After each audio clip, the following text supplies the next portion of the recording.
성경은 여러 책의 모음집으로서 처음부터 끝까지 하나의 통일된 이야기를 들려줍니다. 그러나 이 책들은 각기 다른 문학 양식으로 쓰였어요.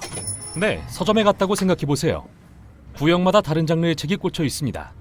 역사책, 시집, 전기 등이요. 그런데 어떤 장르를 선택하느냐에 따라 책에 대한 예상이나 기대가 매우 다를 겁니다. 맞아요. 다 같은 문학이라도 독자와의 소통 방식은 크게 다르니까요. 네, 성경도 그와 마찬가지예요. 어떤 양식으로 쓰인 책인지 주의하지 않으면 각 책의 뛰어난 점들을 놓칠 수 있죠. 그럼 성경의 주된 문학 양식은 무엇인가요? 가장 먼저는 이야기입니다. 성경의 무려 43%를 차지하죠. 다음으로 시가 33%, 그리고 산문 형식의 담론이 나머지 24%를 차지합니다. 성경의 거의 절반이 이야기군요. 네, 이건 우연이 아닙니다. 이야기는 인간의 가장 보편적인 의사소통 방식이고 우리의 뇌는 이야기를 통해 정보를 습득하도록 설계되어 있거든요. 그리고 이야기는 정말 재밌죠. 이유가 뭘까요? 이야기는 삶에서 무작위로 일어나는 듯한 사건들의 의미를 이해하도록 도와주는데요. 그것들을 순서에 따라 연결해 봄으로써 전체적인 의미와 목적을 깨닫게 되죠. 무엇이 연결고리가 되나요? 좋은 이야기에는 반드시 뭔가를 추구하는 등장인물이 있고 저자는 이들을 통해 인생의 중대한 질문들을 탐구합니다. 우리가 누구이며 삶에서 진짜 중요한 건 무엇인지 등이요.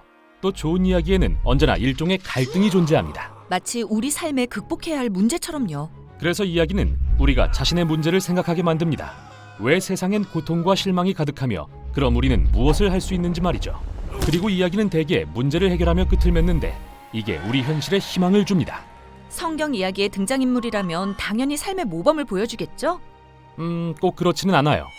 성경의 등장인물들은 대부분 큰 결점을 가졌거든요. 본받을 만한 사람들은 아니죠. 하지만 그들에게서 우리의 모습을 발견함으로써 우리 자신의 삶과 실패를 새로운 관점으로 볼 수 있게 됩니다. 그리고 어느새 이야기의 영향을 받아 세계관이 바뀌고 타인과 자신을 바라보는 눈도 달라지게 되죠. 성경엔 여러 형태의 이야기가 있죠? 네, 역사서, 비유, 그리고 복음서와 같은 전기 형식의 이야기도 있어요. 이건 차후의 영상에서 살펴볼게요. 자, 다음은 시인데요. 솔직히 전 시를 잘 안 읽어요. 네, 대부분이 그럴 거예요. 그런데 성경은 3분의 1이 시랍니다. 네, 왜 그렇게 시가 많죠? 시는 주로 농축된 창조적인 언어로 여러 이미지를 연결해서 우리가 세상을 다르게 바라보도록 도와줍니다. 다양한 은유를 사용해서 감정과 상상력을 자극하기도 하죠. 많은 미사 요구 대신 필요한 정보만 전하는 게 간단하지 않나요? 생각해보세요. 우리는 살면서 각자 생각의 틀을 정하고 익숙한 방식으로 세상을 보는 경향이 있어요. 논리나 추론으로는 거기서 헤어나기 정말 어렵죠. 그러나 좋은 시는 그런 익숙함에서 벗어나 새로운 눈을 갖게 해줍니다. 그렇군요. 성경에는 시의 종류도 다양한데요. 먼저 수많은 노래 또는 찬송이 있고 성찰하는 지혜의 시, 그리고 아주 저항적인 선지자들의 시가 있습니다. 자, 마지막으로 볼 양식은 산문 형식의 담론입니다. 성경의 4분의 1을 차지하죠. 네, 설교나 서신, 수필이 이에 해당하는데요. 여기서 초점은 일련의 개념이나 생각을 하나의 논증이 되도록 구성해서 논리적인 반응을 유도하는 겁니다. 이런 식으로요. 이것에 대해 생각해 본 적 있어요? 그게 이거랑 어떻게 연결되는지도요. 만약 그렇게 하면 이런 결과가 나올 거예요.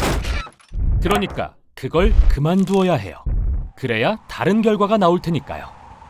말하자면 합리적으로 설득하는 거군요. 맞아요. 담론은 우리가 논리적이고 일관된 사고를 하고 결국 행동하도록 만들죠. 성경 속의 담론은 율법서, 지혜문학, 그리고 사도들의 서신에서 찾아볼 수 있습니다. 그럼 성경의 책들은 각자 하나의 문학 양식으로 되어 있나요? 아니요. 사실 대부분의 책은 이야기와 같은 기본적인 문학 양식이 있지만 시나 비유나 율법을 내포하는 구조로 되어 있습니다. 성경의 책들은 모두 독특한 문학 양식의 조합이죠. 그러한 성경을 잘 읽으려면 각각의 문학 양식과 특징을 숙지해야 하겠군요. 네, 그래야 어디에 주목하고 무슨 질문을 해야 할지 알 수 있겠죠.